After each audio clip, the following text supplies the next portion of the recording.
Bismillahirrahmanirrahim. Assalamualaikum warahmatullahi wabarakatuh. Pada mata kuliah manajemen kurikulum dan bidang studi kali ini, kita akan membahas materi ke-6, yaitu terkait konten atau isi kurikulum. Jadi di sini nanti kita akan belajar sebenarnya yang dimaksud dengan konten atau isi kurikulum itu seperti apa. Konten atau isi kurikulum itu kan salah satu komponen yang wajib ada di dalam kurikulum. Ya. Konten kurikulum atau biasa disebut dengan isi kurikulum itu sebenarnya merupakan istilah yang merepresentasikan suatu materi yang akan atau wajib dipelajari oleh siswa supaya tujuan atau intensi pendidikan yang telah direncanakan sebelumnya itu bisa tercapai. Nah, kemudian pada konteks era informasi saat ini, konten kurikulum bisa diasumsikan sebagai pengetahuan apa yang bermanfaat bagi kehidupan siswa di masyarakat global dan dunia digital. Sebagai seorang kurikulum builder atau kurikulum designer, kita perlu mempertimbangkan, perlu paham juga dan perlu menyeleksi sebenarnya nanti materi-materi seperti apa sih yang harus dipelajari oleh siswa kita sehingga mereka betul-betul memiliki pengetahuan, kemudian pengalaman belajar dan kompetensi yang lengkap. Kompetensi yang lengkap itu maksudnya baik dari sisi kognitif, psikomotor maupun dari sisi afektif. Tapi juga perlu diingat bahwa yang namanya materi itu nantinya, karena dia basisnya pengetahuannya, dia juga ada dinamika. Dinamikanya itu disebabkan karena kalau kita urut ke belakang, sumber dari pengetahuan atau bisa disebut bahwa pengetahuan itu adalah respon dari dinamika masyarakat yang juga berubah-ubah, ya. Di samping pengetahuan itu sendiri juga akan mengalami perkembangan ya dari melalui proses penelitian atau penemuan-penemuan hal baru. Maka dari itu juga materi nantinya juga harus up to date. Artinya hal yang wajar apabila kurikulum itu nanti juga akan mengalami perubahan atau bahkan perlu dilakukan perubahan dalam rangka menyesuaikan perkembangan atau dinamik perubahan-perubahan yang ada di dalam suatu pengetahuan. Kemudian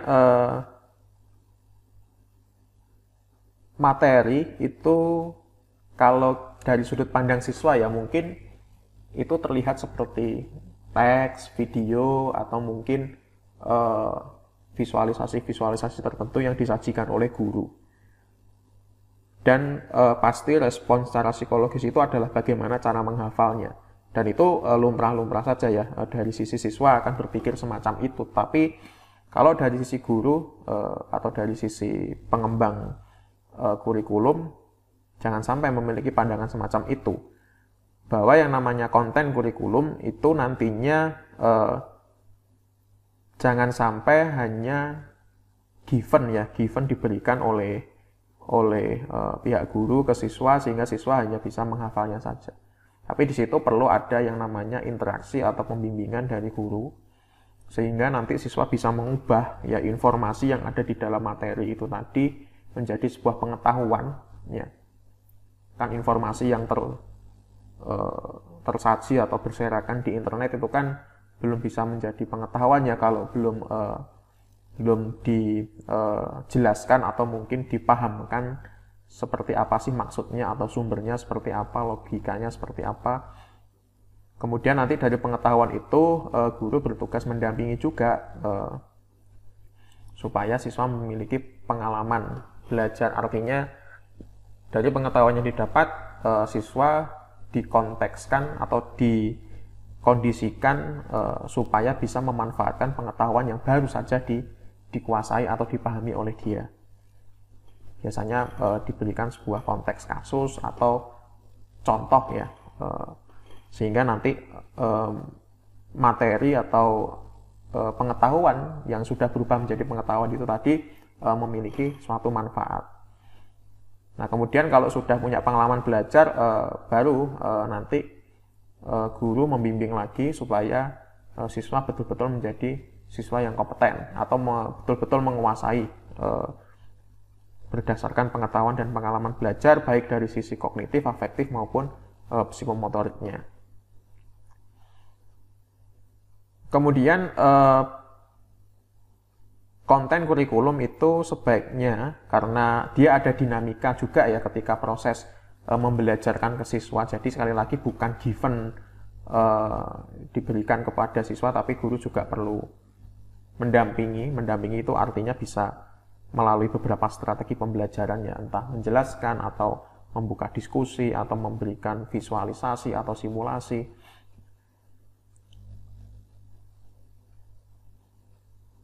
Karena apa? Karena materi yang sifatnya given yaitu mengunci potensi siswa supaya nanti dia sehingga dia tidak bisa mengkorelasikan pengetahuan yang dimiliki saat ini dengan perkembangan pengetahuan di masa depan. Nah, itu artinya mengunci ya. Sehingga nanti dia hanya konsumer saja ya, dia hanya menunggu kalau misalnya ada kasus yang tidak sesuai dengan dicontohkan oleh gurunya, dia tidak bisa explore gitu ya. Itulah makanya tadi ada proses ya pengubahan atau fasilitasi dari guru supaya materi bisa berubah jadi pengetahuan bisa menjadi pengalaman belajar. Pengalaman belajar itu macam-macam ya, bisa bahkan via diskusi kelompok pun bisa, sehingga nanti akhirnya bisa menjadi kompetensi yang betul-betul dikuasai oleh siswa.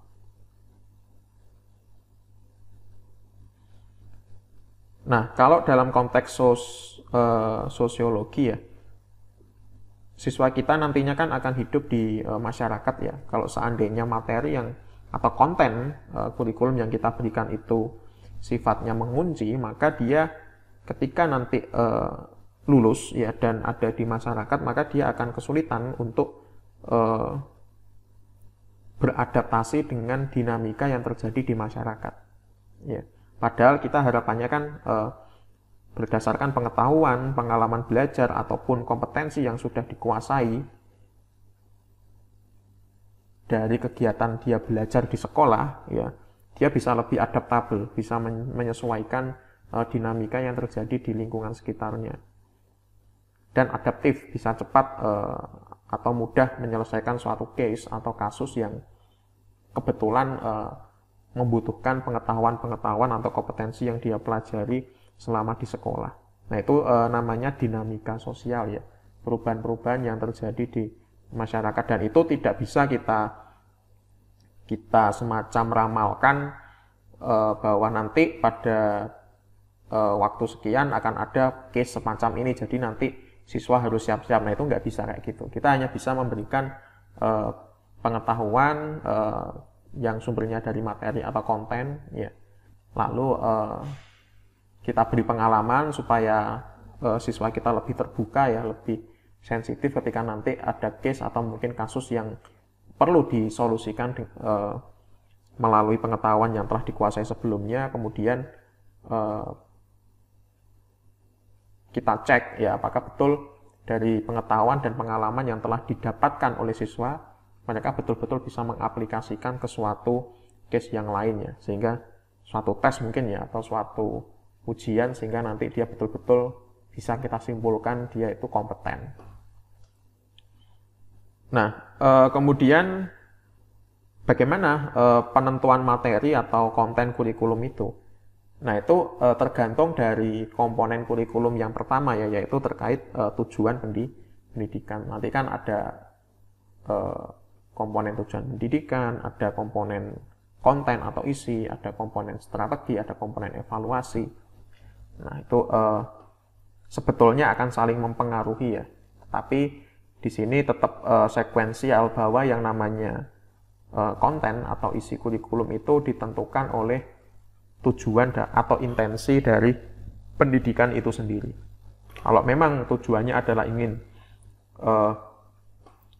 menghasilkan programmer yang kompeten, ya materi-materinya disesuaikan supaya nanti siswa yang lulus bisa menjadi atau memiliki kualifikasi menjadi seorang programmer. Nah, secara definisi konten itu di referensi-referensi bisa disebut sebagai mata pelajaran atau subject matters ya, atau mungkin bidang studi atau study field atau course. Kemudian ada yang menyebut kerangka pengetahuan atau body of knowledge, atau bahkan mungkin ada yang menyebutnya pengalaman belajar atau learning experience. Yang sebenarnya ini bagian dari proses perubahan materi menjadi kompetensi yang nanti akan kita bahas itu. Kemudian ada juga yang menyebut informasi terseleksi atau mungkin disiplin ilmu. Ya. Nah, pada mata kuliah ini kami lebih cenderung memilih istilah atau penyebutan konten ini sebagai informasi terseleksi. Karena susunan materi yang diberikan kepada siswa nanti betul-betul materi yang telah dirancang dan disesuaikan dengan tujuan pendidikan dan diarahkan supaya ada dinamika ya, atau proses sehingga siswa mampu mengubahnya menjadi pengetahuan, pengalaman belajar, dan kompetensi. Jadi tidak hanya sekedar informasi statis gitu ya. Karena nanti ada pengaruhnya juga ke strategi pembelajaran dan evaluasi. Di situ kan berarti melekat ada tanggung jawab guru untuk selalu mendampingi atau memberikan fasilitasi kepada siswa. Paling sederhana mungkin dengan cara menjelaskan atau melalui strategi-strategi pembelajaran yang lain. Oke, intinya ada dinamika ya di dalam konten nanti. Kemudian definisi umum konten kurikulum itu adalah sekumpulan ide, konsep, generalisasi, ya, prinsip, simpulan, perencanaan atau solusi yang terdiri dari informasi pilihan, ya, informasi terseleksi ya. Bisa berupa fakta, kemudian hasil observasi, data, desain atau respon, atau proses pemecahan masalah yang telah dihasilkan oleh pengalaman maupun hasil pemikiran manusia. Jadi secara umum konten kurikulum itu sebenarnya adalah sekumpulan konsep atau teori ya, dan itu nanti bentuknya bisa macam-macam, bisa berupa fakta atau mungkin data atau visualisasi-visualisasi yang ada pembuatnya gitu ya, ada orang yang mencetuskannya sesuai dengan bidang pengetahuannya tersebut. Kemudian definisi khususnya adalah, ya sederhananya kita sebut saja sebagai mata pelajaran yang berisi pengetahuan, keterampilan, dan proses atau mungkin nilai-nilai. Ya. Di sini kan berarti dari definisi khusus ini, yang namanya konten kurikulum itu harus lengkap ya. Ada kognitif, ada psikomotorik, atau ada proses yang harus dipraktekkan oleh siswa, atau mungkin afektif. Jadi ketiga hal itu harus ada di dalam sebuah konten kurikulum. Kemudian dari situ juga bisa kita simpulkan bahwa konten kurikulum itu terdiri dari 3 ranah ya, yang nantinya mengacu ke psikomotorik, kognitif, dan afektif ya.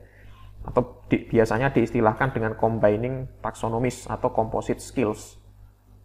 Yaitu terdiri dari pengetahuan, keterampilan proses ya, dan nilai-nilai, atau sering kita kenal kognitif, psikomotorik, dan afektif, yang secara bersama-sama diintegrasikan ke dalam diri siswa ya, menjadi konstruksi pengetahuan, pengalaman, maupun kompetensi yang utuh ya, yang padu dan baru. Nah, ini yang kemudian disebut sebagai composite skills. Jadi lengkap pengetahuan, kognitif ya, psikomotorik maupun afektif, yang itu nanti proses integrasi atau transfernya kepada siswa itu nggak hanya given gitu ya, ada proses membimbing ya, atau di sini kita sebut sebagai fasilitasi ya, melalui strategi-strategi pembelajaran. Sehingga nanti yang namanya materi, misalnya di depan Anda ada sebuah modul atau mungkin bahan mata pelajaran tertentu yang Anda baca. Nah, dari situ kan baru sekedar informasi terseleksi ya, yang mungkin yang sudah ditata oleh Bapak Ibu guru, kemudian perlu dijelaskan, perlu dipahamkan dengan berbagai strategi pembelajaran sehingga nanti bisa berproses menjadi pengetahuan. Nah, dari satu proses ini kan berarti kan memilih materi itu kan berarti kan bukan perkara seperti clipping ya. Comot sana, comot sini, kemudian nanti diberikan kepada siswa. Tetapi informasi yang disajikan itu wajib bisa diolah oleh siswa sehingga bisa menjadi pengetahuan baru bagi dia. Jadi tidak ngawur, tidak hanya tidak random ya, tidak random. Pokoknya materinya ini kemudian ditata gitu ya, sehingga nanti bisa dibaca sendiri oleh siswa. Nah, itu kan belum tentu juga ya siswa yang membaca materi itu bisa mengubahnya menjadi sebuah pengetahuan. Ya, pengetahuan itu kan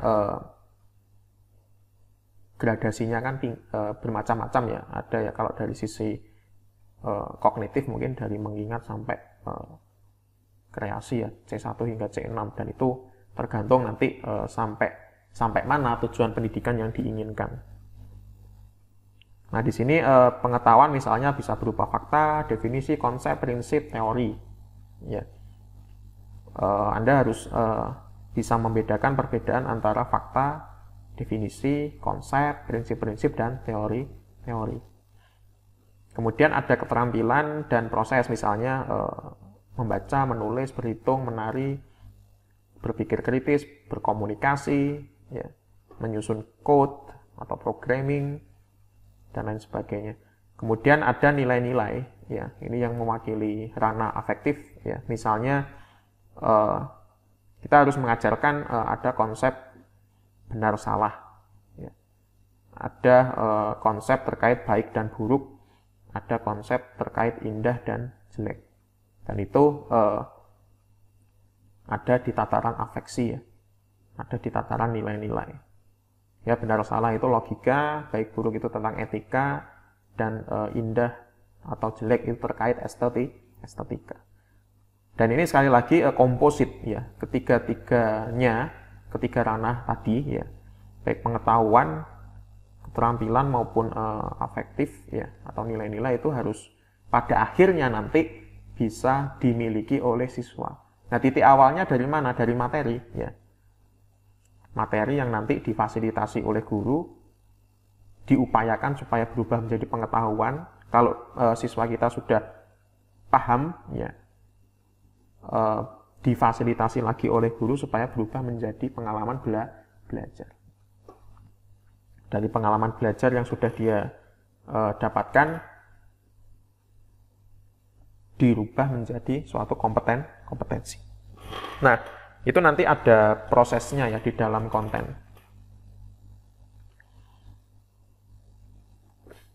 Konten kurikulum tidak cukup hanya memuat fakta, konsep, prinsip, teori, atau proses, bahkan prosedur saja. Namun juga harus memuat cara bagaimana memproses hal-hal tersebut melalui kegiatan belajar. Supaya menjadi pengetahuan, ya kan ya, pengalaman belajar dan kompetensi baru bagi siswa. Jadi, suatu materi ya atau konten atau isi kurikulum itu harus bisa diajarkan dan membuat siswa belajar. Jadi jangan Anda ambil random ya, misalnya dari Wikipedia gitu, kemudian Anda minta siswa Anda untuk membaca misal. Nah, itu kan sepertinya tidak mungkin ada proses belajar di situ kan ya. Tidak ada proses belajar di mana mengubah materi yang dari Wikipedia tadi menjadi pengetahuan. Kecuali kalau memang di awal sudah direncanakan oleh guru bahwa tujuan pendidikannya semacam ini. Oke, ada beberapa materi yang salah satunya mungkin sumbernya dari Wikipedia. Nah, tapi kan tidak serta-merta langsung mentah dari Wikipedia kita berikan kepada siswa. Kan perlu diproses ya, supaya nanti bisa menggugah siswa untuk belajar. Prinsipnya konten bukan sekedar informasi statis ya, ready-made atau given information yang perlu diketahui oleh siswa, melainkan ada pertimbangan ya, tolong ini digarisbawahi. Ada pertimbangan bahwa konten tersebut harus bisa diproses oleh siswa melalui kegiatan belajar supaya menjadi pengetahuan ya, knowledge generation, lalu menjadi pengalaman belajar, learning experience, atau pengalaman, ada yang menyebut pengalaman pendidikan, educational experience, dan berakhir menjadi kompetensi siswa. Jadi akhirnya kita memutuskan bahwa siswa itu kompetensi atau tidak, itu di belakangnya ada rentetan proses ya, nggak hanya sekedar tiba-tiba kita cek atau kita tes bahwa Anda ini kompeten atau tidak misalnya. Nah itu menyalahi sudut pandang terkait program pembelajaran. Jadi harus ada runtutan cerita di belakangnya bahwa ada perencanaan konten, ada analisis konten, bahwa dia harus sesuai dengan tujuan pendidikan, dan kontennya harus betul-betul konten yang bisa diajarkan ya. Diajarkan itu tidak hanya dari sudut pandang guru saja, tapi dari sisi siswa juga bisa belajar dari konten itu.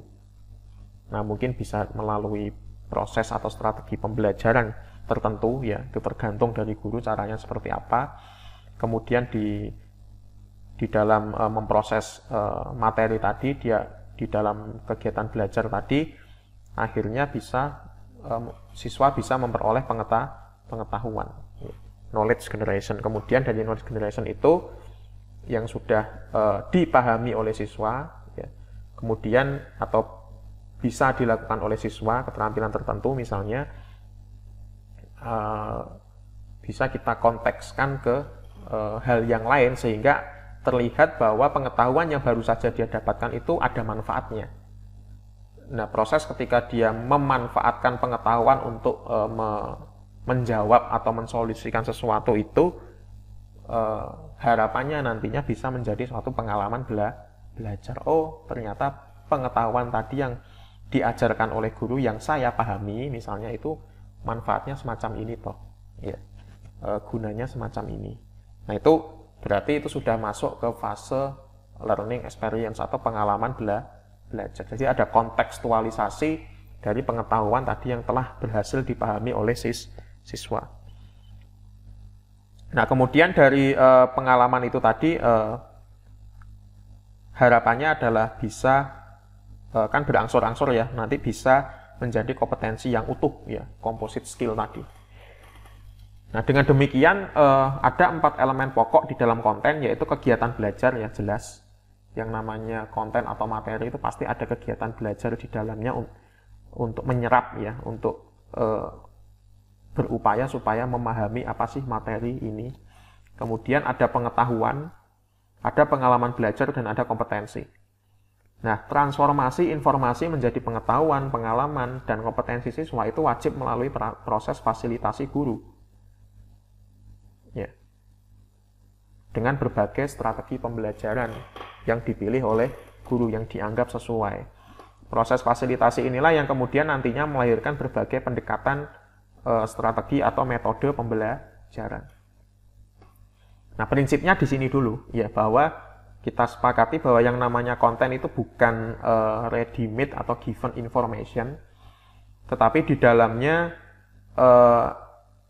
ada dinamika yang harus dilalui oleh siswa sehingga dia yang awalnya tidak tahu menjadi tahu ya.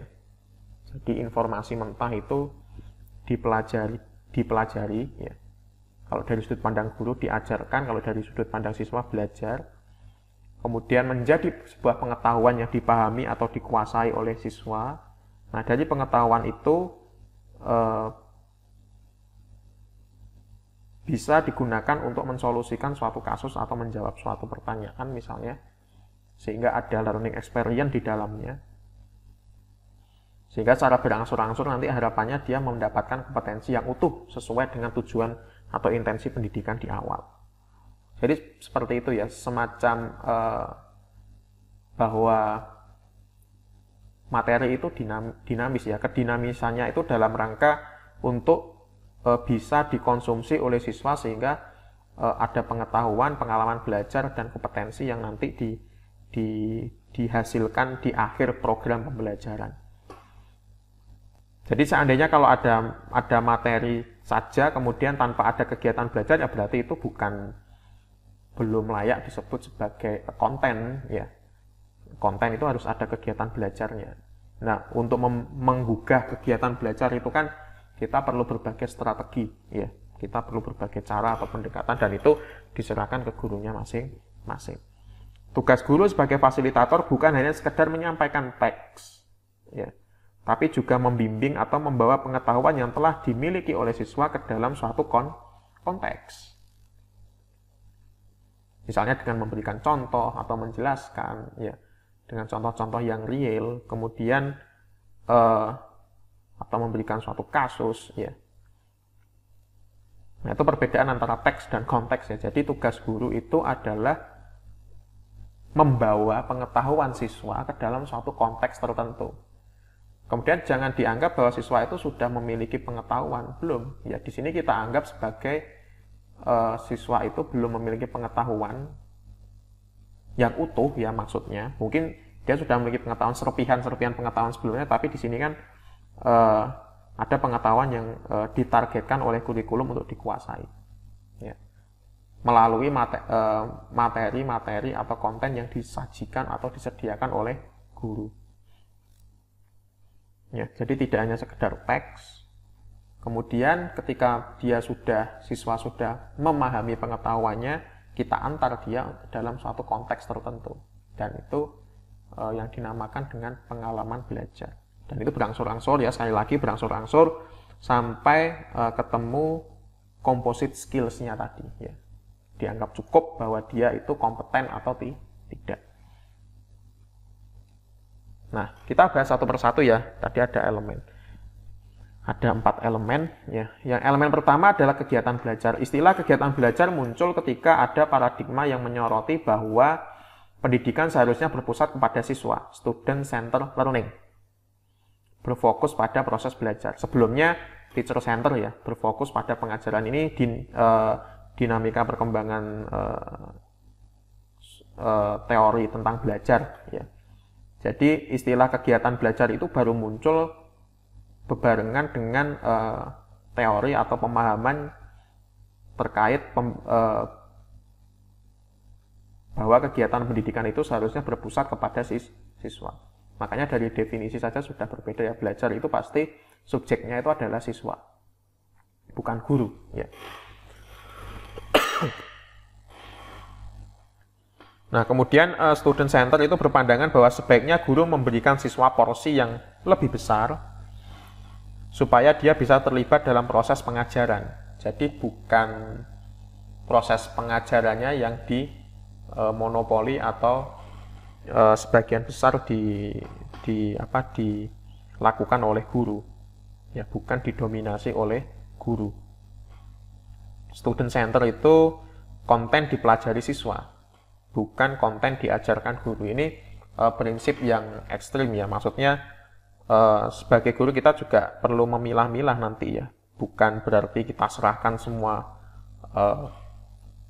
kontennya ke siswa kemudian kita nggak ada fasilitasi sama sekali, bukan ya. Ini maksudnya adalah supaya paham bahwa yang namanya konten itu harus bisa dipelajari. Intinya semacam itu ya. Kita tidak bisa hanya memberikan ini buku silahkan. Nah, kita kan tidak tahu bahwa buku itu bisa dibuat siswa belajar atau tidak ya. Makanya nanti di sumber belajar itu ada buku ajar misalnya, atau buku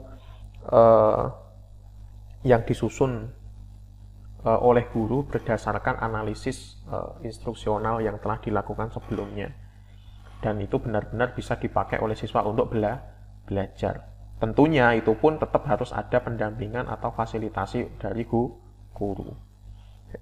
Oke, kemudian dalam konteks konten kurikulum, kegiatan belajar ya, yang mungkin nanti dalam bentuk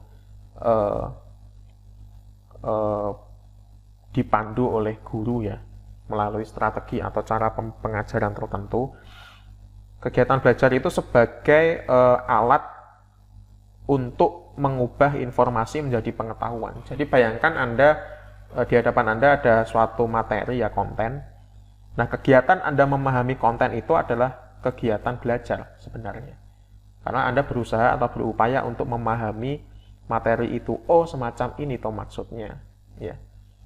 Dan itu kan setiap siswa kan bisa berbeda-beda ya kecepatannya. Kemudian tidak hanya sekedar mengubah informasi menjadi pengetahuan, tetapi pengetahuan diubah menjadi suatu pengalaman. Dan ini tetap membutuhkan fasilitasi dari guru. Kemudian mengubah pengalaman menjadi kompetensi. Ya. Jadi tugas guru di sini terlihat jelas ya, bahwa yang namanya guru itu memang tugasnya sangat menantang sekali ya.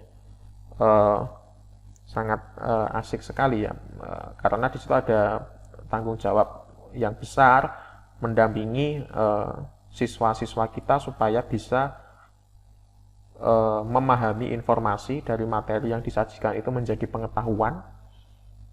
Nggak hanya cukup jadi pengetahuan saja, tetapi juga dikontekskan sehingga nanti bisa menjadi suatu pengalaman belajar yang bermakna ya, meaningful learning. Atau terjadi transfer belajar ya, transfer belajar itu ya kontekstualisasi tadi. Kemudian dari pengalaman itu nanti bisa menjadi suatu kompetensi yang utuh ya, secara berangsur-angsur pengalaman-pengalaman itu terkumpul di dalam diri siswa, kemudian ada standar atau kriteria yang menyatakan bahwa oh cukup ini dinyatakan berkompeten.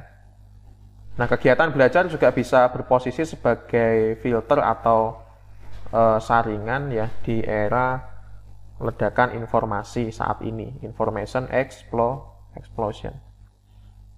Ya, jadi nanti bisa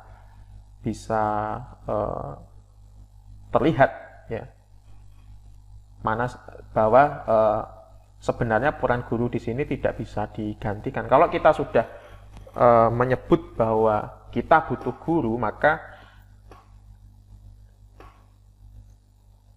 secara otomatis ya di situ pada diri guru itu melekat tanggung jawab untuk mendampingi siswa-siswa kita dari tadi ya, mulai dari penyajian materi yang berupa informasi sampai menjadi pengetahuan yang utuh, yang composite skill tadi. Jadi tidak hanya sekedar semacam ceramah kemudian ditinggal, tidak tahu ya progresnya dia paham atau tidak juga nggak mau tahu. Nah, itu bukan guru yang semacam itu. Ya. Jadi tetap ada pengamatan, makanya ada beban, bukan beban ya, ada tanggung jawab moral di situ ya, bahwa kita sebagai orang-orang yang berprofesi di keguruan itu ada tanggung jawab untuk mengecek apakah individu-individu yang kita sebut siswa kita itu tadi betul-betul sudah bertransformasi dari yang namanya materi awal menjadi suatu kompetensi yang utuh. Itu betul-betul tidak bisa dilepas dari peran guru ya. Oke. Kemudian sebagai visualisasi semacam ini ya. Di sini ada lingkungan eksternal dari siswa ya. Ada materi atau informasi terseleksi yang sudah disesuaikan dengan intensi atau tujuan pendidikan ya di sini. Jadi bukan hanya sekedar koran atau mungkin hanya sekedar halaman-halaman website ya, itu sama saja dengan clipping ya, atau buku-buku referensi tertentu. Ini ada 5 buku referensi, tolong dipelajari, tapi tidak diberi outline mana saja yang perlu dipelajari dan mana saja yang tidak. Nah, itu bukan informasi terseleksi kalau semacam itu ya, berarti itu bukan konten ya. Nah, yang dimaksud konten di sini adalah informasi yang sudah dipertimbangkan oleh guru bahwa dia dalam hal ini adalah konten, materi-materi atau informasi itu tadi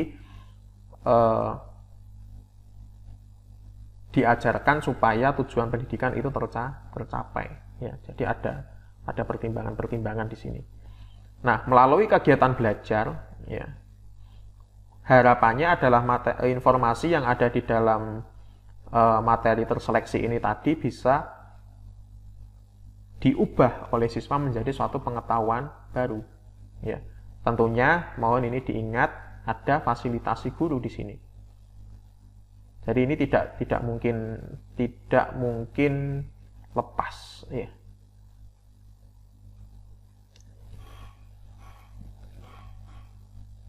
Ya makanya ada gium misalnya tuturi Handayani, ya, yang Madya Mangunkarso, ya, dari Ki Hajar Dewantara.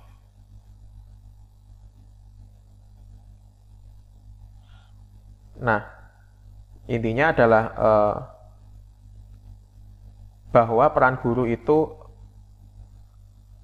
sangat penting ya. Sekali lagi ini berkali-kali kami sampaikan. Inilah nanti yang akan apa ya,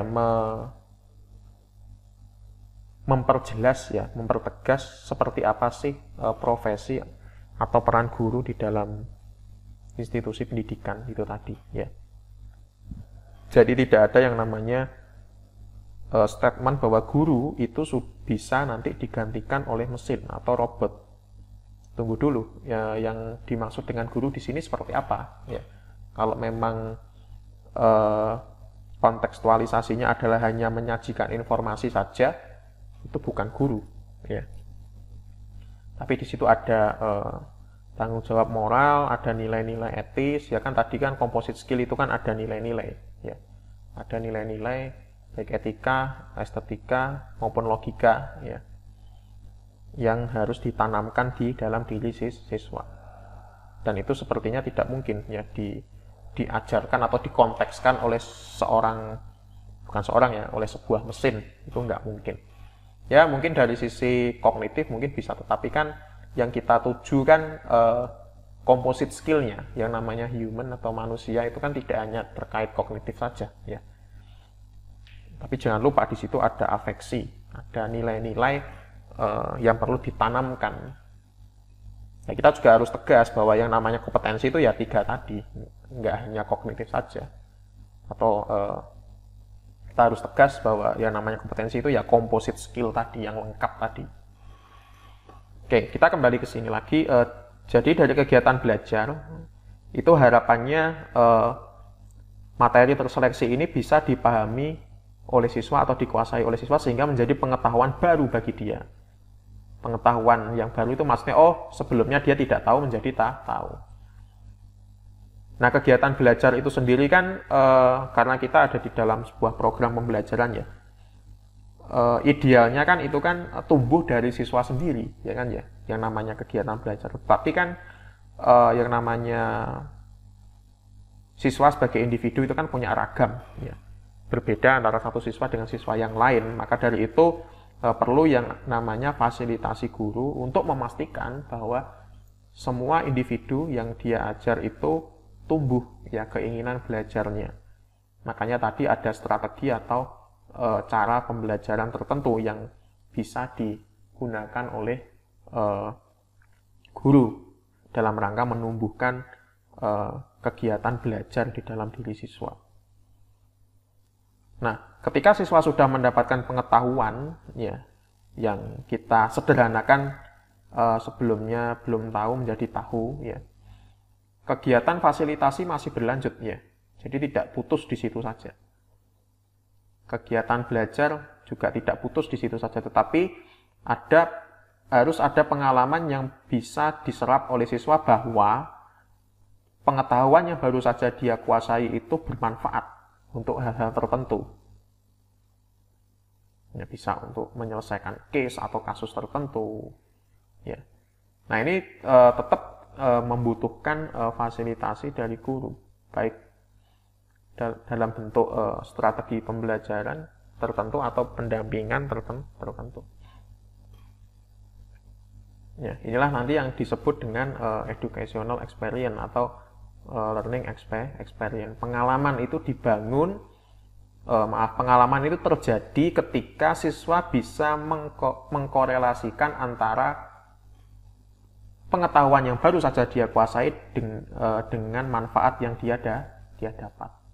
Oh, ternyata manfaatnya seperti ini. Nah, itu selamat, berarti siswa Anda sudah berhasil masuk ke dalam elemen learning experience.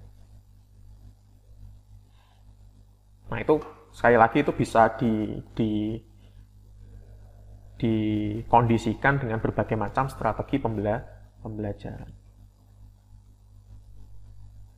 Oke, kemudian apakah berhenti sampai di situ? Tidak, ya.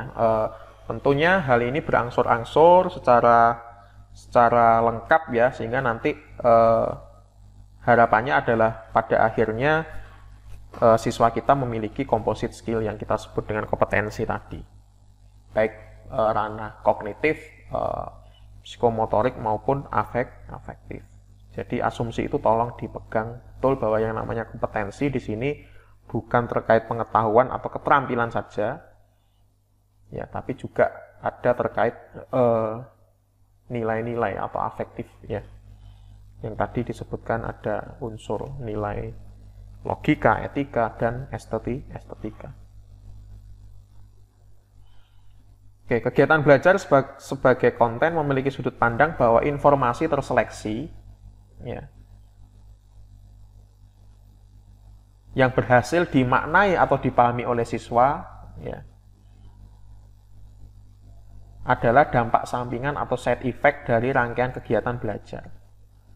Jadi proses memaknai atau memahami informasi tersebut itu yang dilakukan oleh siswa dalam rentang waktu tertentu. Tentunya kalau di program pembelajaran kan ada jatah jamnya kan ya, karena kita dibatasi oleh jadwal pembelajaran. Dari kegiatan belajar yang terus-menerus tadi akan tumbuh pengetahuan baru. Nah, itu kalau di dalam konsep pembelajaran itu side effect, ya, efek samping dari upaya memahami atau memaknai suatu materi itu kita sebut dengan pengetahuan. Ya, dia akan menghasilkan pengetahuan. Nah, pengetahuan itu perlu kita cek, itu pengetahuan yang sesuai yang dimaksudkan oleh perancang materi, dalam hal ini adalah guru yang sudah menganalisisnya secara serius terkait intensi atau tujuan pendidikannya atau tidak, ya, atau pengetahuan yang kurang benar. Kan belum tentu yang pengetahuan yang hasil dari belajar siswa itu kan pengetahuan yang sesuai dengan apa yang menjadi tujuan pembelajaran kan ya. Nah, di situ peran guru sebagai fasilitator harus memutuskan bahwa ini pengetahuan ini sudah benar yang dia pahami atau tidak. Sekali lagi, informasi terseleksi itu dilarang untuk diajarkan kepada siswa sebagai ready-made knowledge, pengetahuan siap saji. Artinya, jika guru memfasilitasi kegiatan belajar supaya bisa memaknai atau memahami informasi terseleksi, maka guru juga perlu mengarahkan siswa bagaimana proses pemerolehan atau pembentukan dari pengetahuan tersebut. Misalnya, Anda mengajarkan suatu definisi, maka Anda jangan hanya menyampaikan sebatas satu kalimat dari definisi itu. Anda harus bisa memahamkan, ya, tidak hanya mengupayakan siswa untuk mengingat saja, tapi juga memahamkan bahwa definisi tersebut nantinya ciri-cirinya adalah ketika siswa diminta untuk menjelaskan lagi, maka dia bisa menjelaskan dengan bahasanya sendiri karena dia sudah paham, ya. Dia sudah paham konsep terkait definisi-definisi tersebut. Ya, jadi bukan hanya ready-made bahwa kayak gini definisinya, tapi dijelaskan asalnya seperti apa, kok definisinya semacam ini, latar belakangnya seperti apa. Misalnya definisi jaringan komputer misalnya. Nah, itu kan kalau kita minta definisi deskriptif kan tidak ada definisi baku, ya kan ya. Nggak ada definisi baku. Setiap referensi, selama itu referensinya betul-betul referensi yang layak, ya definisi yang disajikan oleh referensi tersebut juga benar ya. Padahal referensi tentang jaringan komputer itu nggak hanya satu saja. Nah, itu artinya kan kita harus memahamkan bahwa by definition itu semacam ini, kemudian ada prinsip-prinsip yang perlu kita jelaskan ya. Bahwa misalnya yang namanya jaringan komputer itu pasti lebih dari satu komputer atau di device yang terhubung misalnya. Ada pertukaran informasi atau data. Nah, itu yang disebut dengan kegiatan fasilitasi. Ya. Dan ada proses belajar dari diri siswa. Nah, pada akhirnya siswa menjadi paham bagaimana suatu pengetahuan yang berhasil dia kuasai bisa dikonstruksi. Misalnya 5 kali 5 sama dengan 25, misalnya. Kan berbeda antara siswa yang paham bahwa 5 kali 5 itu sama dengan 25 dibandingkan dengan siswa yang hanya sekedar mengingat. Ya, dia paham konsepnya bahwa 5 kali 5 itu sama dengan 25. Karena asalnya dari misalnya 5 ditambah 5 ditambah 5 sampai 5 kali. Ya. Nah, itu kalau dia nanti diberikan kondisi lain 5 kali 4 itu dia bisa jawab ya. Karena dia menguasai materi itu bukan berdasarkan ingatan saja. Atau bahkan 5 kali 12. Mungkin dengan cara-cara yang bervariasi ya antara satu siswa dengan siswa yang lain, tetapi kalau prinsipnya sama, pasti hasilnya akan sama saja bagaimanapun cara yang ditempuh. Bisa 5 kali 12 itu adalah 5 ditambah 5 tambah 5 sampai 12 kali, atau 12 ditambah 12 sampai 5 kali. Dan itu betul semua jawaban semacam itu. Nah, ini dari sini kan jelas ya bahwa konstruksi pengetahuan itu adalah modal penting untuk nanti bisa masuk ke tahap kontekstualisasi. Ya. Jadi jangan sampai kita menyampaikan suatu kontekstualisasi ada case tertentu tanpa mengecek dahulu apakah siswa itu paham atau tidak sebelumnya. Dia itu sudah ada pengetahuan atau belum di dalam otaknya, dalam skematik dari ingatannya itu sudah ada pengetahuan atau belum. Itu kalau kognitif ya. Kalau keterampilan ya kita harus pastikan bahwa dia sudah terampil atau sudah lancar belum mendemonstrasikan suatu kegiatan ya, baru nanti kita kontekskan ke hal yang lain yang sekiranya adalah memanfaatkan pengetahuan yang baru saja dia kuasai. Kemudian dengan demikian kegiatan belajar sebagai konten ya di sini ya lebih menekankan bahwa sebaiknya konten disusun supaya bisa mengoptimalkan proses siswa belajar dan mengurangi proses pengajaran guru. Jadi di dalam materi yang disajikan itu nanti memang harus kaya, ya. Tidak hanya menjelaskan definisi-definisi saja atau prosedur-prosedur mentah saja. Misalnya dibarengi dengan penjelasan tentang prinsip, tentang fakta-fakta tertentu, pertanyaan dan jawaban tertentu misalnya. Nah, itu kan bisa memancing siswa untuk belajar. Atau dalam hal ini adalah bisa membantu siswa untuk berupaya memaknai atau memahami apa yang dia baca atau dia pelajari. Oke, elemen kedua adalah pengetahuan ya. Pada konteks konten kurikulum, pengetahuan adalah resultan dari proses interaksi antara siswa di dalam kegiatan belajar yang difasilitasi oleh guru dengan informasi terseleksi. Jadi resultan itu adalah hasil ya, hasil interaksi siswa dengan informasi terseleksi dengan dalam hal ini adalah tetap dengan panduan dari atau fasilitasi dari bapak atau ibu guru. Ya, dia menjadi tahu karena dia berusaha memaknai atau memahami materi yang sedang dia pelajari. Di sisi lain ada panduan atau guide ya dari bapak atau ibu guru. Secara sederhana, pengetahuan merupakan hasil pemahaman siswa terhadap informasi terseleksi. Prinsipnya konten tidak hanya sekedar informasi terseleksi yang bersifat statis ini ya. disampaikan ulang lagi ya, bahwa jangan sampai memahami bahwa materi itu adalah given atau ready-made information yang bersifat statis. Tetapi juga ada pertimbangan bahwa informasi tersebut berpotensi menimbulkan pengetahuan baru bagi siswa apabila dipelajari oleh siswa.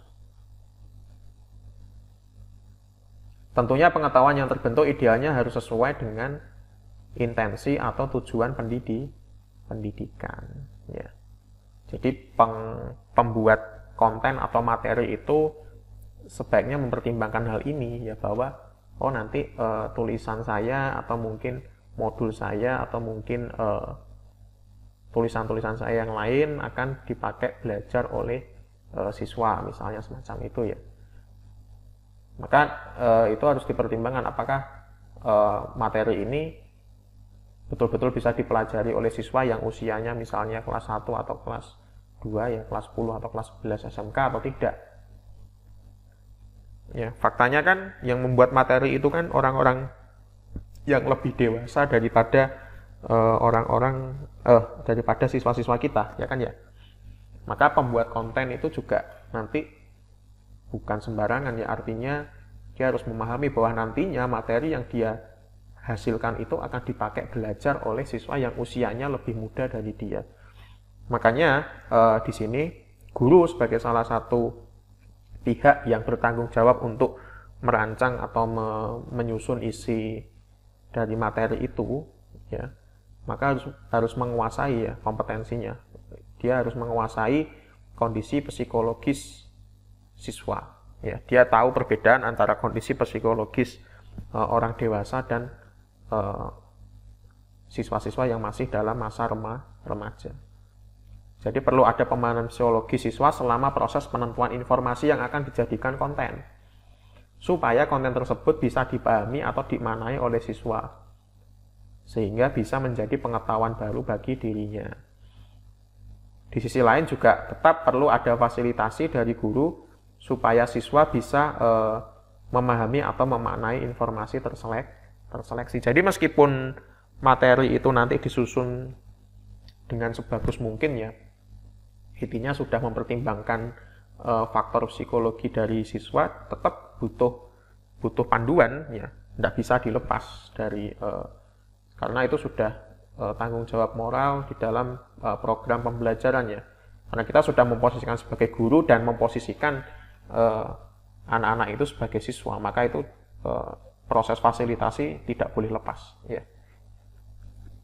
Karena klaim atau asumsi di awal adalah ada guru, ada pihak yang menjadi guru, ada pihak yang menjadi siswa, dan program pembelajaran harus tuntas ya. Artinya di situ proses fasilitasi harus terus-menerus. Sehingga ada dua hal yang perlu dipertimbangkan dalam konteks pembentukan pengetahuan di dalam diri siswa dari materi atau informasi terseleksi, yaitu apakah susunan informasi yang telah diseleksi itu memungkinkan untuk dipahami dan dimaknai oleh siswa. Jangan-jangan materi atau susunan materi yang kita susun ini hanya bisa dipahami oleh kita sendiri selaku pembuat ya. Kalau dipelajari oleh diri kita sendiri mudah, tetapi kalau dipelajari oleh orang lain, dalam hal ini adalah siswa kita, sulit. Ya kan, bisa saja. Makanya butuh keahlian khusus, dan itu sudah melekat di profesi keguruan ya, untuk membuat hal yang semacam itu. Jadi kalau ada materi-materi yang mungkin tidak bisa dipahami ya, atau bahkan kayak clipping tadi, itu mungkin dipertanyakan ya kompetensi pedagoginya di dalam profesi keguruan. Kemudian apakah fasilitasi yang dilakukan guru kepada siswa berhasil menuntun siswa untuk memahami atau memaknai informasi terseleksi menjadi pengetahuan baru bagi siswa atau tidak. Jadi tetap ya, apakah strategi pengajaran atau cara-cara kita mengajar itu betul-betul bisa memandu siswa kita memahami materi ya, atau informasi terseleksi menjadi pengetahuan yang baru bagi mereka. Ya pastinya porsinya bukan hanya 1-2 siswa saja ya, karena biasanya kan dalam satu space atau satu kelas itu kan bisa terdiri dari banyak siswa. Dan itu total ya, artinya nggak hanya 1-2 siswa saja yang menjadi tanggung jawab kita, tetapi ya semuanya. Kalau kita mengajar 2 kelas ya 2 kelas itu yang menjadi tanggung jawab, nggak hanya sampling 1-2 saja, itu bukan guru yang semacam itu ya. Itu tanggung jawabnya yang menyeluruh ya, untuk memastikan apakah materi yang disajikan tadi betul-betul bisa diserap dan menjadi pengetahuan baru bagi siswa kita atau tidak. Oke, pengetahuan sebagai konten itu memiliki beberapa kriteria ya. Yang pertama adalah ketika kita menyusun suatu materi ya. Yang pertama memiliki manfaat atau kegunaan atau utility. Bermanfaat bagi sekolah, siswa ataupun masyarakat. Jadi ada yang menyatakan bahwa pengetahuan itu harus sesuai tren ya. Pengetahuan itu harus sesuai dengan perkembangan masa kini, apalagi bidang kita bidang teknologi informasi. Berbeda dengan teori-teori yang berkembang tetapi lambat ya, misalnya sosiologi, antropologi ya. Itu tetap berkembang yang namanya pengetahuan, tetapi kan tidak secepat pengetahuan di bidang teknologi informasi. Kemudian memiliki manfaat untuk memenuhi kebutuhan masa kini dan masa depan. Ya. Kemudian menjaga atau mewariskan atau mengembangkan nilai budaya yang berlaku di masyarakat. Dan bisa digunakan untuk menghasilkan pengetahuan baru nantinya untuk mengimbangi dinamika masyarakat. Ya, ini yang seperti yang kami sampaikan tadi, bahwa ketika siswa kita lulus itu kan mereka harus mengikuti dinamika sosial ya yang terjadi di sekitar mereka. Dan itu adalah sarana pembuktian. Kalau sudah lulus kan berarti kan siswa itu sudah kita anggap kompeten. Nah, anggapan itu kan nggak hanya sekedar dari sekolah saja, tetapi tetap perlu dibuktikan nanti ketika mereka sudah masuk ke masyarakat, apakah mereka bisa mengimbangi dinamika sosial yang terjadi di lingkungannya atau tidak. Kemudian yang kedua adalah learnability, yaitu bisa dipelajari. Jadi materi itu harus bisa dipelajari, jangan sampai ada materi yang hanya bisa dipelajari oleh gurunya sendiri. Ya. Ingat, kita sedang tidak main peta umpet ya, kita tidak sedang main kucing-kucingan dengan siswa kita. Tujuan kita adalah membuat siswa berupaya menjadi paham, menjadi tahu ya, dan akhirnya nanti menjadi kompeten.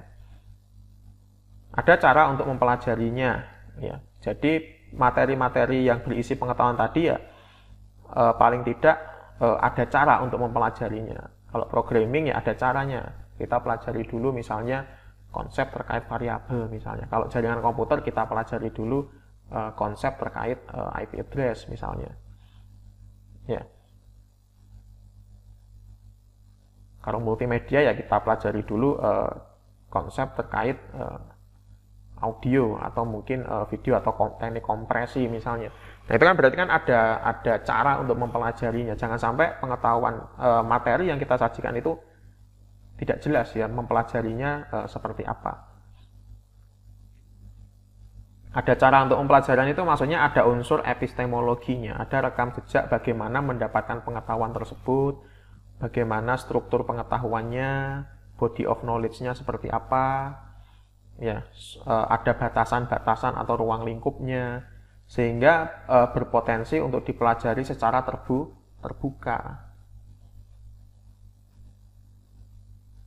Bukan klinik ya, bukan klinik. Klinik itu adalah cara mempelajarinya sangat rahasia dan tidak masuk akal. Nah, jangan-jangan materi yang kita sampaikan itu sebenarnya adalah materi yang bisa dipelajari secara terbuka, ya. Cuman gara-gara penyampaian kita yang kurang memahami bahwa materi itu seharusnya seperti apa dan strategi mengajarnya itu seperti apa, maka seolah-olah materi yang seharusnya bisa dipelajari itu menjadi materi yang tidak bisa dipelajari. Nah, itu yang salah bukan materinya, ya, tapi fasilitatornya, yaitu guru di sini atau pengajar. Ya, yang sebenarnya materi itu mudah dipelajari dan jelas sebetulnya, tetapi karena penyajiannya kurang tepat, strategi pengajarannya juga kurang pas, maka dari sudut pandang siswa atau kacamata siswa itu sulit ya. Padahal kalau diajar oleh pihak lain yang paham tentang konten, paham tentang strategi mengajar, jadi lebih mudah dia memahaminya. Nah itu makanya tadi selalu melekat ya, yang namanya kegiatan belajar dan fasilitasi dari guru itu selalu melekat, tidak bisa dipisahkan. Kemudian masih di learnability ya, sesuai dengan perkembangan cara belajar siswa. Jadi pantas nggak materi-materi itu dipelajari oleh siswa pada usia atau umur tertentu, appropriate nggak dia dipelajari. Ya jangan sampai kita memberikan materi yang terlalu advance ya. Kita saja belum ngecek ya pengetahuan yang sebelumnya itu sudah dikuasai atau tidak. Tiba-tiba kita beri materi lagi yang lebih advance atau yang lebih kompleks misalnya, itu juga berarti yang pengajarnya tidak memahami bahwa yang namanya konten itu ya harus ada unsur learnability-nya, bisa dipelajari atau tidak. Artinya ada pertimbangan-pertimbangan dan kehati-hatian dari pengajar supaya dia sadar bahwa ini bukan untuk pengajar tetapi untuk siswa. Dia posisinya hanya fasilitator saja ya. Makanya kalau dari sisi keprofesian itu sangat profesi yang sangat menantang ya, yang semacam itu. Mulia tapi juga menantang. Oke, yang ketiga adalah valid ya, sahih. Jadi yang namanya materi itu yang perlu informasi-informasi yang perlu diseleksi itu dicek dulu apakah ini pengetahuan memiliki nilai kebenaran atau masih berlaku atau tidak. Ya, jangan-jangan ini pengetahuan yang sudah atau teori ya, kalau di sini ya teori-teori yang sudah tidak berlaku lagi. Oke, kemudian visibility memiliki kelayakannya. Pengetahuan itu layak kalau realistis ya, intinya bahwa pengetahuan itu bisa diajarkan dengan kondisi sumber daya yang dimiliki oleh instansi atau guru saat ini. Ya, tapi ini bukan tanggung jawab personal guru ya, ini lebih ke instansi pendidikannya. Apakah pengetahuan tertentu tersebut bisa diajarkan ke siswa, artinya didukung oleh sumber daya yang lain, baik dana, waktu, tenaga maupun peralatan, ya, atau infrastruktur yang lain. Ini sama seperti mata pelajaran TIK yang dulu pernah dihapus itu kan gara-gara dianggap tidak visible. Tidak visible itu artinya satu, infrastrukturnya tidak merata ya, padahal itu ya problemnya, sehingga dihapus pelajaran TIK. Kemudian guru-guru yang betul-betul lulusan dari program studi atau keilmuan pendidikan TI masih terbatas ya. Nah itu dari sisi visibility seperti itu.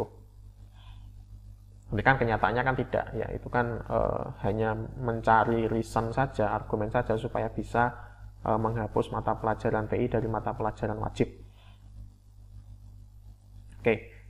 Kemudian memiliki signifikansi ya, signifikansi itu urgent untuk diajarkan atau tidak, penting atau tidak.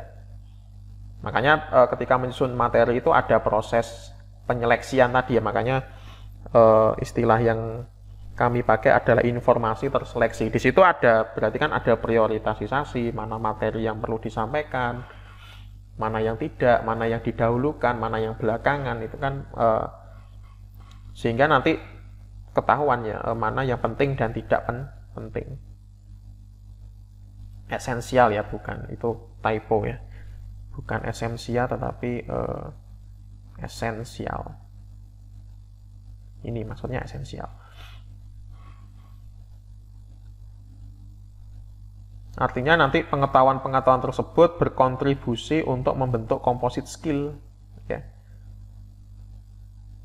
Betul-betul pengetahuan esensial, mendasar atau fundamen yang bisa membentuk composite skill pada diri siswa. Kalau kita menuruti materi seperti apa yang kita ajarkan ya banyak sekali tetapi kan dari banyaknya ragam materi yang bisa kita ajarkan kan ada yang esensial, yang penting, yang betul-betul mendasar. Nah, itu kan ada proses seleksi. Kemudian memiliki kecukupan atau self-sufficiency, pengetahuan jumlahnya sangat banyak sehingga harus dipilah-pilah.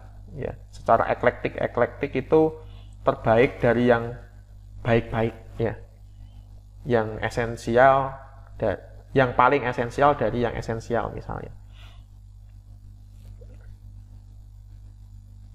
Oke.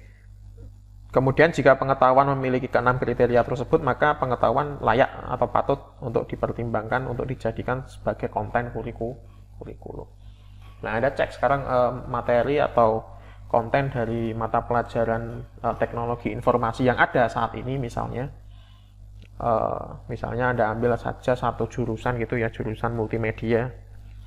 Itu apakah pengetahuan dari sisi elemen 2 ini, pengetahuan ini apakah layak atau tidak? Ya. Kalau ada hal yang belum tercukupi, maka dia tidak layak, maka harus diupdate, ya.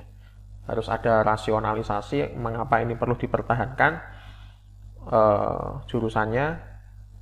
Kemudian maka kalau memang ini masih rasional untuk dipertahankan, maka harus diupdate materinya supaya keenam karakteristik ini bisa, atau kriteria ini bisa tercukupi atau terpenuhi.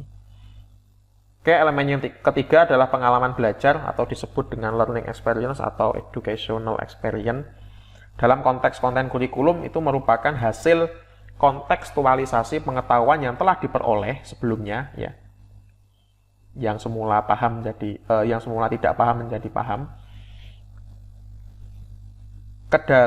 Kontekstualisasi pengetahuan ke dalam situasi real yang ada di lingkungan belajarnya, sehingga siswa bisa memperoleh atau merasakan pemahaman pemaknaan yang lebih mendalam daripada sekedar mempelajari informasi terseleksi secara langsung. Ya, sederhananya tadi ya, siswa berhasil menghubungkan antara pengetahuan yang dia miliki dengan manfaat yang dia peroleh, ya. Nah, kita sebagai pengajar ya bisa dengan berbagai macam strategi, ya. Bisa berbasis kasus, berbasis proyek, berbasis produk, atau berbasis soal-soal tertentu, ya, yang kemudian kita minta mereka untuk mensolusikannya atau menjawabnya atau menyelesaikannya. Ya, berarti kalau project based learning harus didahului dengan proses itu, Pak, ya, mengubah, tetap harus ada materi yang disampaikan. Ya iya, yang apapun strategi pembelajarannya tetap diawali yang namanya penyiapan materi, pendampingan, sehingga mereka bisa memperoleh pengetahuan. Jangan langsung ke project dulu, ya. Project based learning, product based, atau mungkin problem based, itu kan ada sintaks pengajarannya kan, ya kan, nggak tiba-tiba langsung oke, ini pertemuan pertama, nanti project bisa dikerjakan mulai pertemuan pertama. Loh, materinya mana? Ya, kan itu kan harus disampaikan dulu. Perlu diingat ini kan program pembelajaran, ya, bukan sarana otodidak atau apa, ya. Nah, itu yang membedakan antara otodidak dengan belajar di institusi pendidikan itu, yaitu maka harus ada pertimbangan bahwa oh, ini ada materi yang disampaikan, ada pendampingan atau fasilitasi dari guru sehingga bisa berubah menjadi pengetahuan. Kemudian dari pengetahuan itu nanti dikontekskan, ya, menjadi pengalaman belajar, dan berangsur-angsur kemudian nanti lengkap menjadi composite skill, baik kognitif, afektif maupun psikomotoriknya. Ya, misalnya project based learning, ya pokoknya projectnya selesai ya nilainya 100 misalnya. Yaitu bukan pengajar kalau semacam itu, ya. Itu hanya ya tadi tukang nyodor teks, ya. Hanya menilai, dia mau menilai tapi berarti tidak mau mengajar, ya. Kalau yang semacam itu, dia hanya mau ngecek atau ngejudge hasil pekerjaan siswa tanpa tanpa melewati proses program pembelajaran. Itu kan berarti kan malprakteknya. Kemudian ada proses akuisisi pengalaman belajar, ya, yang perlu difasilitasi oleh guru supaya proses pembelajaran tidak melenceng dari intensi pendidikan. Ini yang barusan kita singgung, ya. Proses akuisisi pengalaman belajar itu perlu difasilitasi oleh guru supaya proses pembelajaran tidak melenceng dari intensi atau tujuan pendidikan. Makanya di awal yang namanya guru itu perlu merencanakan, yang namanya pengajar itu perlu merencanakan nanti saya mengajar apa, tujuannya apa, saya cek kurikulumnya. Jangan langsung project gitu ya. Itu enggak diperkenankan yang semacam itu. Itu yang semakin mendegradasi posisi pengajar ya. Bahwa nanti yang namanya pengajar bisa diganti dengan robot ya, atau dengan mesin-mesin tertentu misalnya. Ya tunggu dulu, asumsinya itu pengajar diartikan apa ya. Kalau pengajar yang betulan ya tadi composite skill tadi yang menjadi target. Nah, di composite skill itu kan ada proses ya pengubahan materi menjadi composite skill tadi. Dan ada penjaminan bahwa pengetahuan dan pengalaman belajar yang dialami oleh siswa itu sesuai dengan intensi atau tujuan pendidikan. Makanya di awal direncanakan, dicek kurikulumnya, ngajarnya apa, dicek lagi dia sudah paham belum pada tahap pengetahuan ya, dia sudah terampil belum meniru atau melakukan apa yang guru sudah demonstrasikan. Tugas guru sebagai fasilitator bukan hanya sekedar menyampaikan teks. Ya, bukan hanya sekedar menyampaikan teks. Ada tanggung jawab moral di situ untuk membimbing ya, memfasilitasi. Dan bukan hanya 1-2 siswa. Ya, tergantung kelasnya. Kalau isinya 30 ya 30. Kalau 40 ya 40. Dan sudut pandangnya sama ya. Kalau kita sebagai pengajar ya sama. Semuanya sebenarnya nggak ada yang pinter, nggak ada yang nggak pinter ya. Itu kan hanya untuk istilah untuk memotivasi saja, tapi kalau dari sudut pandang pengajar ya semuanya sama ya. Siswa itu kan ya punya dinamika tuh ya, ada kalanya sekarang bisa menjawab pertanyaan, ada kalanya nggak bisa. Bukan berarti kalau pas bisa kita anggap pinter terus selamanya, ya nggak bisa kita anggap kurang pinter terus selamanya, kan nggak. Nah itu kan ada dinamikanya ya. Di situ ada tanggung jawab moral dari pengajar. Jadi tidak hanya teks ya yang disampaikan, tapi juga ada pembimbingan atau fasilitasi tadi ya, bahwa pengetahuan yang telah dimiliki sebelumnya bisa dikontekskan ke kasus atau situasi tertentu, sehingga siswa bisa sadar, oh ini manfaat yang bisa saya peroleh ketika mempelajari pengetahuan yang barusan saya kuasai tadi ya. Dan itu tetap ada batasannya ya, batasan logika, etika, dan estetika. Sehingga tidak mungkin ya yang namanya guru, sekali lagi dengan definisi yang kita asumsikan tadi, sebagai manusia ya, diganti oleh mesin, karena mesin tidak bisa menyampaikan konteks dan tidak bisa memilah mana yang logika, mana yang etika, dan mana yang estetika.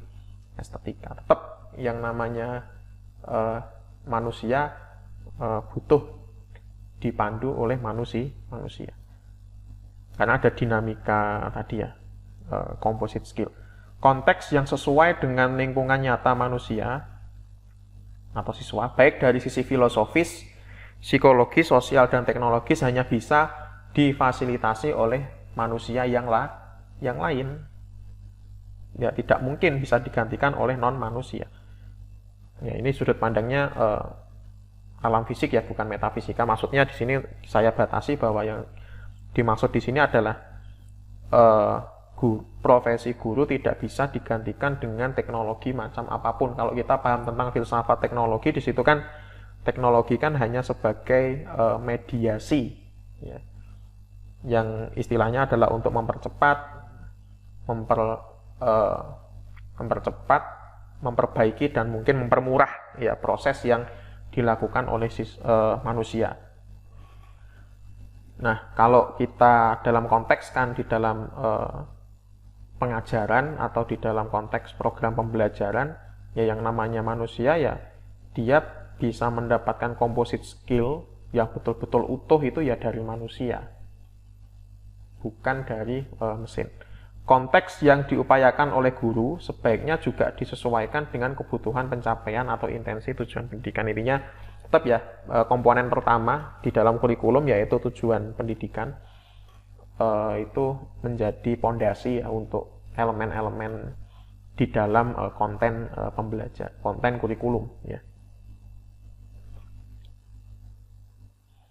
Kemudian elemen keempat, kompetensi, ini yang elemen terakhir ya dalam proses tadi pengubahan materi menjadi composite skill. Kompetensi bisa diistilahkan sebagai profisiensi apabila memang nanti pada akhirnya ada gradasi atau level ya. Novice, expert misalnya, pemula, ahli, itu biasanya istilahnya secara spesifik tidak menggunakan kompetensi tapi profisiensi. Kompetensi dalam konteks konten kurikulum merupakan hasil yang bisa ditunjukkan oleh siswa dalam bentuk suatu kinerja atau performa terstandar yang dapat diamati atau diukur dalam takaran atau kriteria tertentu. Jadi gampangnya ini ada tes ya, yang nanti bisa membuktikan secara kognitif, psikomotorik, dan afektif siswa layak atau sudah cukup untuk dikategorikan sebagai siswa yang kompeten, siswa yang berkompeten.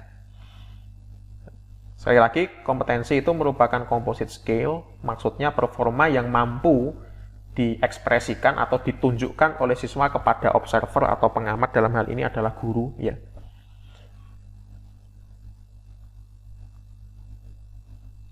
Yang merupakan integrasi baik ranah kognitif, psikomotorik maupun afektif yang berhasil dikuasai oleh siswa atau diakuisisi oleh siswa selama proses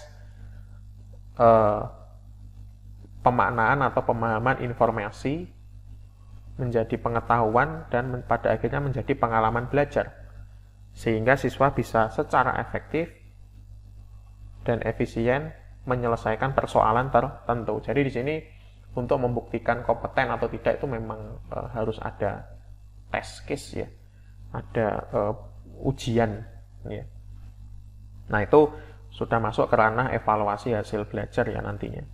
Tapi di sini kan sudah dipertimbangkan dari awal ya bahwa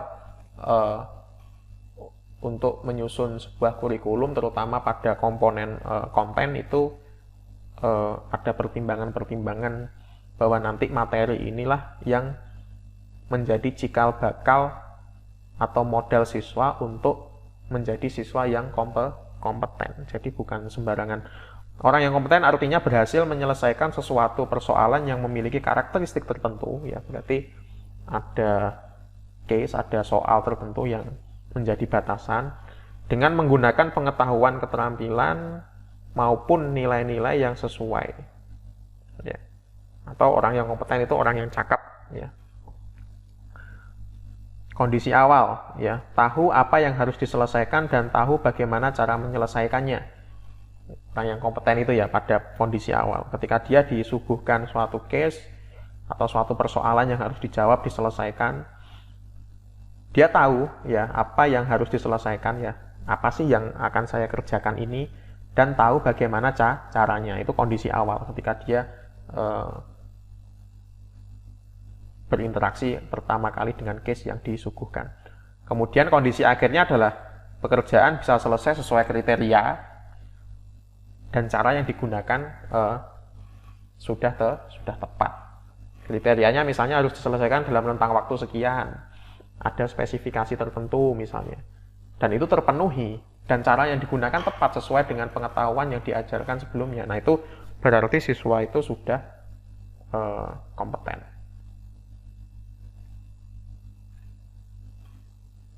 Makanya di SMK kan ada UKK ya, ujian kompetensi keahlian. Nah ini ya, untuk memfinalisasi sebetulnya siswa itu kompeten atau tidak, kita harus, salah satu caranya ya harus melewati yang namanya UKK.